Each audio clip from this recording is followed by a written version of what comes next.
A'udzu billahi minasyaitonir rajim. Bismillahirrahmanirrahim. Assalamualaikum warahmatullahi wabarakatuh. Innal hamdalillah nahmaduhu wa nasta'inuhu wa nastaghfiruh wa na'udzu billahi min shururi anfusina wa min sayyiati a'malina. May yahdihillahu fala mudilla lahu wa may yudlilhu fala hadiya lahu.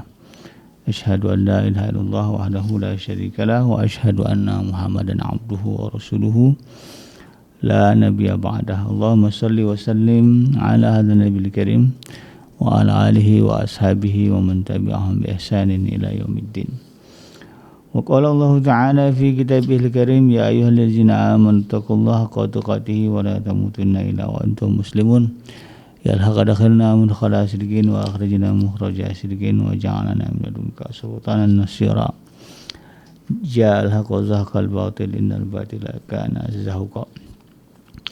Ghafur rabbana innana amanna faghfir lana dzunubana wa qina adzabannar amma ba'd. Alhamdulillah, segala puji adalah milik Allah. Kembali kita berjumpa di channel iDream TV dalam program Tadabbur Al-Quran, di mana insyaallah kita akan kembali menelaah apa yang Allah Subhanahu wa taala firmankan di dalam Al-Quran.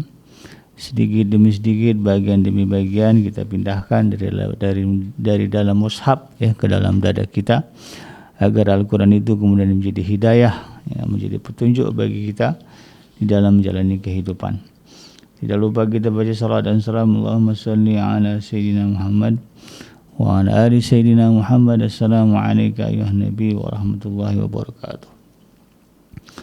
Semoga Allah terima salawat dan salam yang kita baca dan dilimpah curahkan kepada para nabi, para rasul, wabil khusus ya Rasulullah Muhammad sallallahu alaihi wasallam. Dan kita berharap semoga kita termasuk ke dalam kelompok orang yang akan berbahagia ketika berjumpa dengan Allah nanti di yaumul mahsyar. Dijauhkan kita dari siksa api neraka oleh Allah, dimasukkan kita ke dalam surganya, dan dipertemukan dengan Rasulullah Muhammad sallallahu alaihi wasallam. Insyaallah, amin ya rabbal alamin. Sahabat iDream yang dirahmati Allah, di dalam kesempatan kali ini melanjutkan kajian kita masih di surah Al-Baqarah. Kita akan beranjak ke ayat yang ke-149 dan ayat 150. Saya akan urai dua ayat ini karena memang redaksinya mirip. Boleh disebut juga sebagai pengulangan ayat. Di dalam ayat yang ke-148 pada episode sebelumnya, kita sudah bahas tentang bahwa Allah Subhanahu wa taala telah menetapkan kiblat bagi kita kaum muslimin, yaitu Baitullah. Dan di dalam ayat yang ke-149 dan 150 Allah menekankan bahwa kita umat Nabi Muhammad benar-benar betul-betul harus senantiasa memautkan hati, memautkan jiwa ke arah Masjidil Haram, ke arah Baitullah. Di dalam ayat yang ke-149 Allah Subhanahu wa taala berfirman, a'udzubillahi minasyaitonir rajim, wa min haitsu kharajta fawalli wajhaka syatral masjidil haram wa innahu lal haqqu min rabbika wa ma Allahu bighafirin amma ta'malun.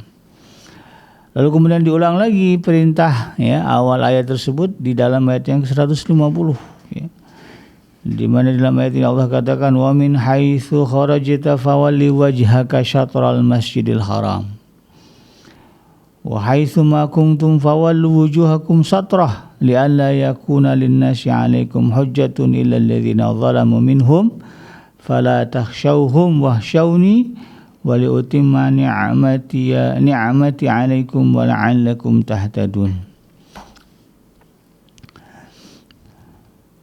Di dalam ayat ke-149 Allah Subhanahu wa taala berfirman, wa min haitsu kharajta fawalli wajhaka satral masjidil haram. Dari manapun engkau di sini kembali kepada Nabi Muhammad kalau bicara asbabun nuzul ayat ini. Di mana dan dari manapun engkau Muhammad keluar, fawalli wajhaka satral masjidil haram, maka hendaklah kamu memalingkan wajahmu ke arah Masjidil Haram. Wa innahu lal haqqu mir rabbik, dan yang demikian itu benar-benar ketentuan yang pasti, ya, tidak diragukan lagi, datang dari Tuhanmu. Wa mallahu bighafilin amma ta'malun, dan sesungguhnya Allah, ya, tidak lengah terhadap apa yang kamu kerjakan.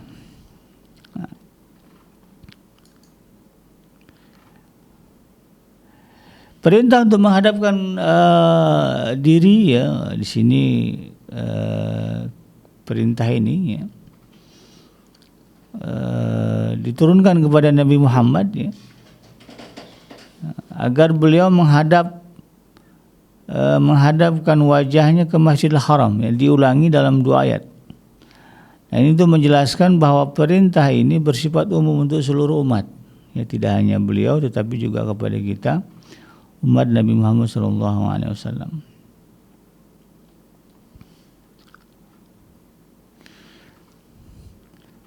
Dan juga seluruh masa, ya, artinya dari zaman Nabi Muhammad sampai nanti, ya, menjelang kiamat. Ya, selagi masih ada dunia ini, ya, selagi waktu masih berjalan, maka perintah ini tetap berlaku, ya, jadi tidak dibatasi oleh waktu dan juga tempat. Ya, jadi kita selagi dunia ini masih ada, maka Allah masih menetapkan secara jelas kesanalah kita berkiblat. Dulu ada orang bertanya, ya, ke saya, Abi Kenji, kalau misalnya Ka'bah dibom, ya, misalnya gitu kan, rata gitu, ya, Masjidil Haram rata, kemana kita berkiblat? Ya, kalau Ka'bahnya hancur misalnya, ini misalnya, namanya pertanyaan kan bebas, ya. Maka kemudian saya katakan kepada dia, ya, bukan berarti dengan dibomnya, ya, dengan ratanya, dengan hilangnya Baitullah itu bukan kemudian kita kehilangan kiblat, tidak, ya. Ya, walaupun itu nanti ada yang bisa meratakan, ya, atau bisa menghancurkan, sebagaimana dulu upaya Raja Abrahah gitu kan. Mungkin nanti ada itu, ya, Abrahah seri keberapa gitu, ya, berusaha misal menghancurkan Ka'bah, ya. Kalaupun ternyata diizinkan Allah rata dia dengan tanah, bukan berarti kita kehilangan kiblat, karena tapaknya pondasinya di situ. Jadi tidak kemudian membuat kita kehilangan kiblat, karena arah ini tidak dibatasi oleh tempat. Nah, ya.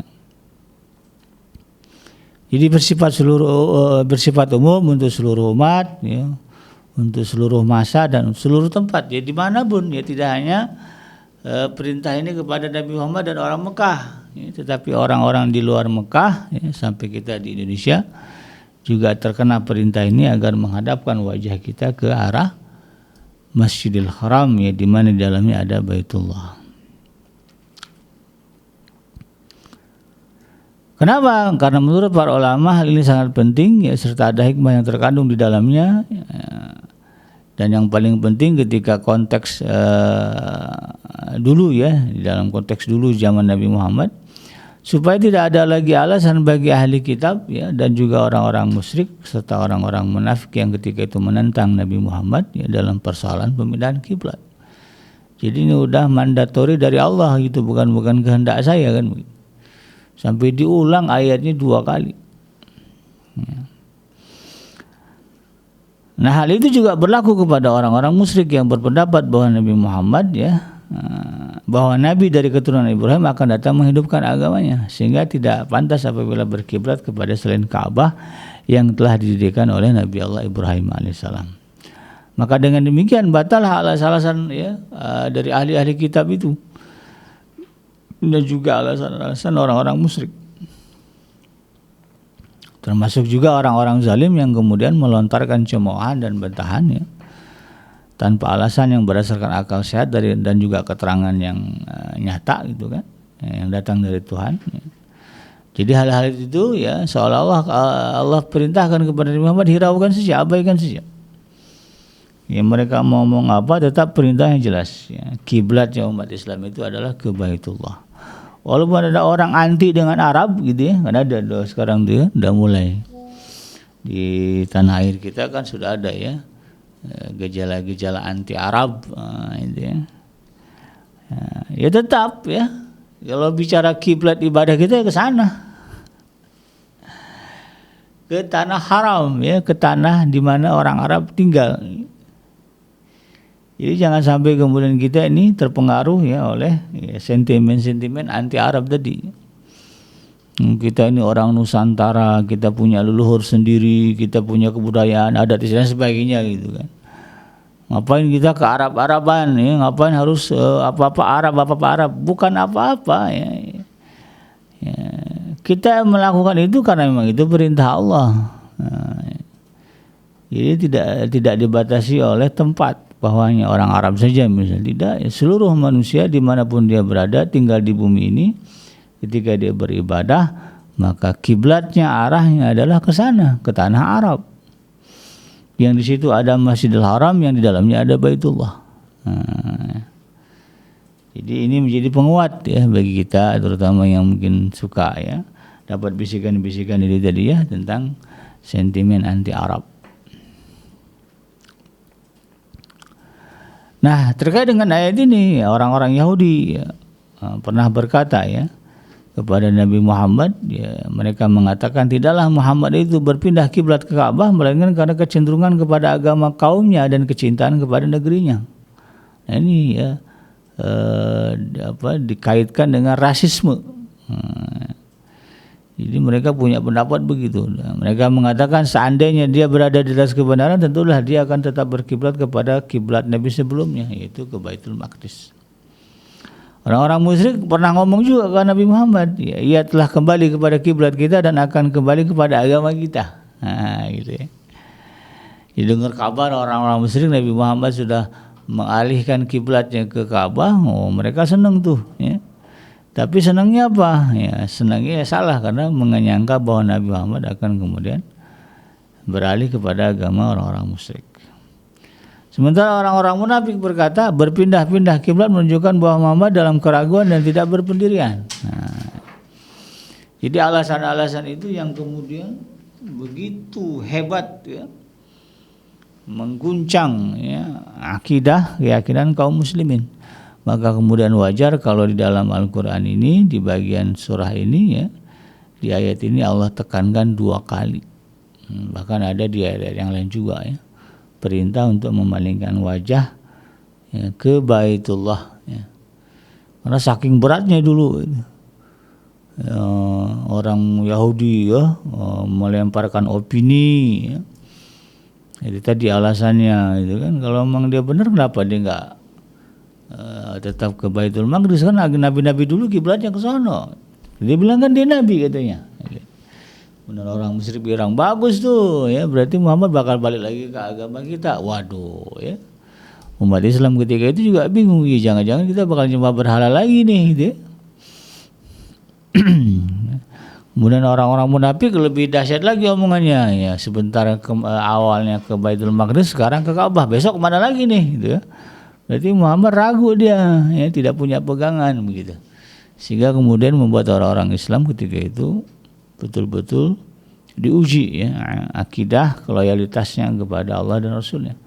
Maka kemudian ditekankan dengan 2 ayat ini bahwa itu semua adalah perintah ya dari Allah Subhanahu wa taala yang tidak bisa dibantah ya, dan sekaligus apa? Membuktikan bahwa memang ya mereka ya kaum muslimin berada di jalan yang benar.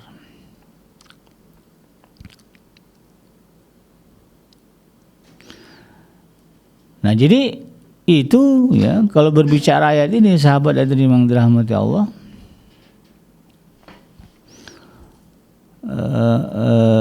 sejarahnya seperti itu. Lalu apa ibrahnya? Ya, pelajaran bagi kita umat Islam ya yang datang setelah Nabi Muhammad SAW, yang mungkin secara konteks ya tidak terlibat dengan asbabun nuzul ayat ini. Nah, ini perlu kita pahami bahwa Allah Subhanahu wa taala di dalam 2 ayat ini menegaskan bahwa kita umat Islam kalau berbicara kiblat kehidupan, ya, berbicara kecenderungan keterkaitan, maka Allah Subhanahu wa taala sudah menetapkan arahnya. Kemana arahnya? Ke Masjidil Haram. Ya, kalimatnya kan jelas ya di dalam dua ayat ini, bahwa Allah Subhanahu wa taala menegaskan, wa min haitsu kharajta fawalli wajhaka satral Masjidil Haram. Ya, hadapkan wajah kalian. Nah, wajah itu kan jiwa ya, karena yang terdepan dari diri manusia itu jiwanya. Yang membedakan manusia dengan makhluk lain ya jiwanya. Walaupun secara fisiknya mirip-mirip dengan binatang misalnya ya, seperti gorila ya, simpanse ya. Tapi nggak bisa disamakan manusia dengan binatang, karena apa? Jiwanya ya, karena jiwa manusia berbeda dengan jiwa makhluk yang lainnya. Jadi Allah tegaskan ya, di mana aja kita berada, kalau berbab jiwa di manapun level kehidupan kita ya, apakah kita orang miskin, orang kaya ya, apakah kita lelaki dan perempuan, tua muda, itu kan, apakah kita ulama, apakah kita pengusaha, dan apa sebutlah, dimanapun posisi kita, apapun keadaan kita, tetap kalau berbicara jiwa, kemana jiwa ini menghadap, maka hadapkanlah jiwa ini ke Masjidil Haram. Jiwa kita harus terpaut dengan masjid, dengan Masjidil Haram. Di orang Islam ini mindsetnya apa-apa ya, pertimbangannya adalah masjid. Nah, apa yang dilakukan umat Islam di masjid? Dia sujud ibadah. Ya, karena memang masjid itu Allah khususkan untuk beribadah. Nah, ya. Makanya kan ada ayat yang menyebutkan bahwa ya, kalau berbicara memakmurkan masjid,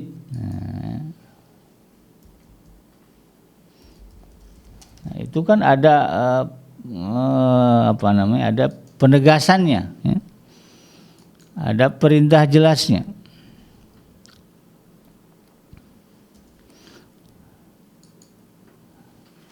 Kalau kita lihat di dalam Al-Quran, di dalam surah surah An-Nur ya, kalau nggak salah, surah An-Nur ayat yang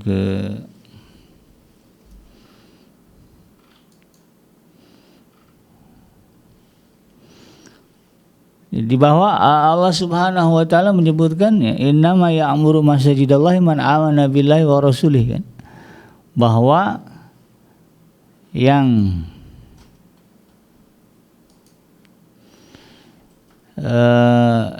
bisa ya memakmurkan masjid, atau memang masjid itu harus dimakmurkan ya, dan perintah memakmurkan masjid itu hanya kepada orang yang beriman kepada Allah Subhanahu wa taala.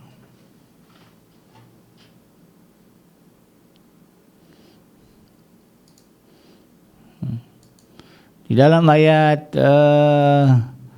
perintah memakmurkan masjid ya, itu bisa kita pahami bahwa konteks yang namanya masjid itulah isinya tempat ibadah.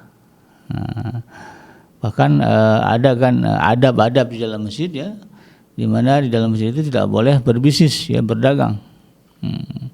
Jadi betapa sucinya masjid itu, dia hanya boleh diisi oleh aktivitas yang ada kaitannya dengan ibadah. Kalau nggak ada kaitannya dengan ibadah, maka lakukanlah di luar masjid ya, di halaman masjid lah gitu kan. Tapi kalau udah ceritanya masjid ya, di dalam masjid, maka yang kita lakukan adalah hal-hal yang berkaitan dengan ibadah. Nggak boleh rapat, tapi silakan rapat, tapi kaitannya dengan ibadah. Nggak boleh kita ngobrol di dalamnya, silakan ngobrol, tapi kaitannya dengan ibadah. Ya. Nah, di luar itu, di luar dengan konteks ibadah tadi, ditegaskan di dalam syariat Islam haram dilakukan di masjid.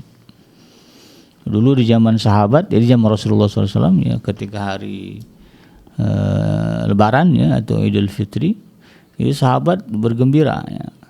Lalu kemudian mereka bikin lomba lempar lembing. Nah, ada lomba-lomba iseng gitu ya, orang-orang Habsah itu lempar lembing. Itu nggak dilakukan di dalam masjid, tapi di halaman masjid.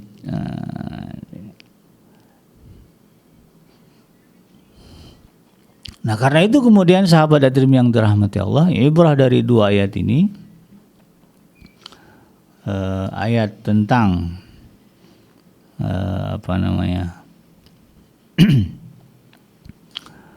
menghadapkan wajah ya ke Masjidil Haram ya, bagi kita adalah konteksnya untuk hari ini ya, salah satunya adalah bahwa jiwa kita ini ya, ketika berjalan ya,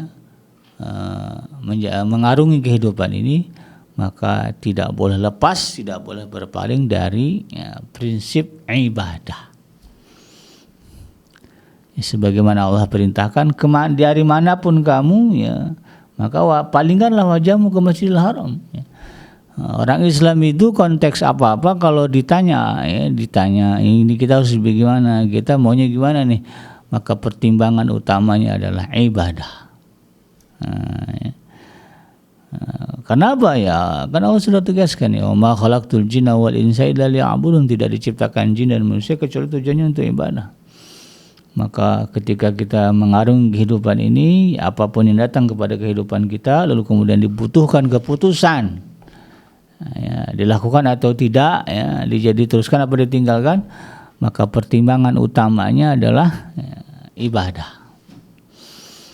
Bingung misalnya mau milih kerjaan yang ini apa yang ini, maka pertimbangannya adalah kira-kira mana pekerjaan yang bisa ya,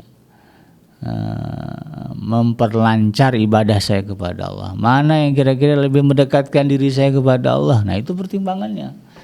Jangan mikirnya mana yang duitnya paling gede. Itu ya. Pertimbangannya adalah ibadah. Istri atau calon suami atau calon istri ini bingung ya, mau milih siapa si B gitu kan, terutama yang perempuan gitu kan ya, karena kan menikah itu hak ini ada di perempuan ya, hak menentukannya. Maka ketika bingung memilih laki-laki si A atau si B, maka pertimbangannya adalah ibadah. Dikira-kira ditimbang-timbang ya, terutama ini untuk nasihat kepada perempuan dan juga wali ya. Wali dari kaum perempuan, kalau datang ya, anak gadis ya, orang meminang anak gadis kita, maka konteks dalam ayat ini, nah ini nih ya, harus dipahami apa? Ketika memutuskan mau milih si A atau si B, dasarnya adalah ini, bahwa jiwa kita terpaut dengan Masjidil Haram, bahwa jiwa kita terpaut dengan ibadah. Maka pertimbangannya apa? Pertimbangannya mana yang kira-kira bisa membimbing anak saya, membimbing diri saya kalau yang perempuan ya, untuk bagus di dalam beribadah kepada Allah. Itu pertimbangannya. Ya, jangan yang lain. Yang lain itu jadi second opinion. Nah, ya. Misalnya, oh ini bagus nih si A nih, karena dia nanti akan membimbing anak saya, membimbing saya ibadah ya dengan benar kepada Allah. Dua-duanya sama bagusnya. Ya. Bisa membimbing kita ibadah, barulah kemudian kita pilih opsi kriteria berikutnya apa ya, hartanya misalnya, jabatannya, kedudukannya, kepintarannya dan sebagainya. Nah, itu jadi pertimbangan. Tapi pertimbangan pertamanya ya ibadah tadi ya. Ya, termasuk lagi-lagi bingung milih perempuan yang mana yang bagus ya, untuk calon jadi istrinya. Ya itu tadi pertimbangannya, mana yang kira-kira bikin ibadah kita khusyuk, mana yang kira-kira ya bikin ibadah kita tambah bagus kepada Allah. Nah, itu pertimbangannya, jangan yang lain.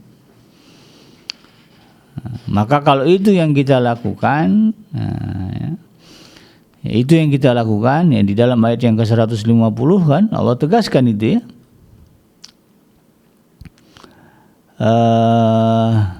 Bahwa ketika berbicara perintah itu Allah katakan li'alla yakuna linnasi 'alaikum hujjatun illa alladzina zalamu minhum.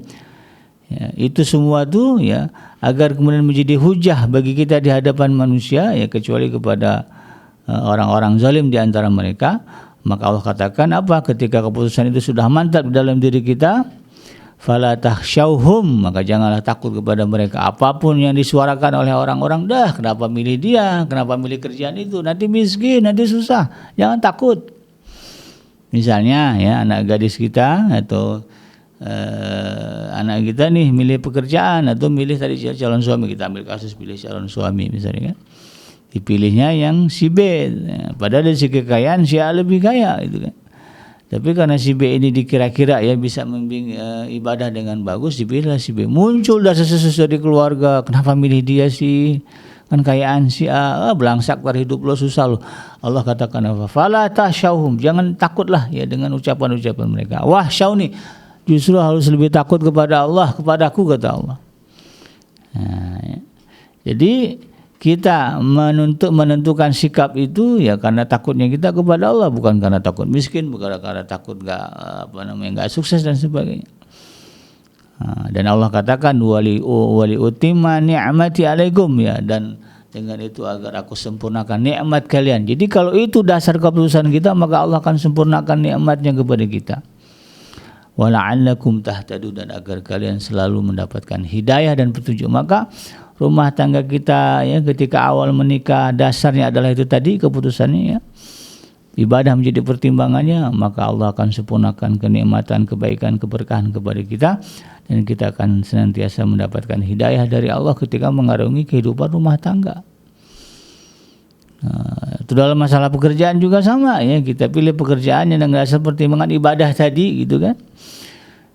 Ini jadi pekerja bank konvensional, ini pekerja bank syariah, gajinya gedean bank konvensional, tapi karena landasannya ibadah tadi ya, pertimbangannya adalah itu tadi ya, menghadapkan diri ke Masjidil Haram ya, maka kemudian dipilih bank syariah deh, walaupun gajinya tidak sebesar bank konvensional. Maka itu nanti akan menjadi sumber keberkahan yang datang dari Allah, disempurnakan nikmat. Kemudian apa? Kita akan senantiasa diberikan hidayah, petunjuk oleh Allah Subhanahu wa taala ketika berada di persimpangan jalan di dalam kehidupan kita. Nah, itulah sahabat Dream yang dirahmati Allah ya. Mudah-mudahan bermanfaat ya, apa yang kita pelajari dari ayat ini, yang benar datangnya dari Allah dan yang salah semata-mata lahir dari kealfaan dan kehilapan saya pribadi. Saya bikinnya pamit undur. Hasbiyallahu la ilaha illa huwa alaihi tawakkaltu wa huwa rabbul arsyil azim. Subhanaka Allahumma rabbana wa bihamdika asyhadu an la ilaha illa anta astaghfiruka wa atubu ilaik. Walhamdulillahirabbil alamin. Wassalamualaikum warahmatullahi wabarakatuh.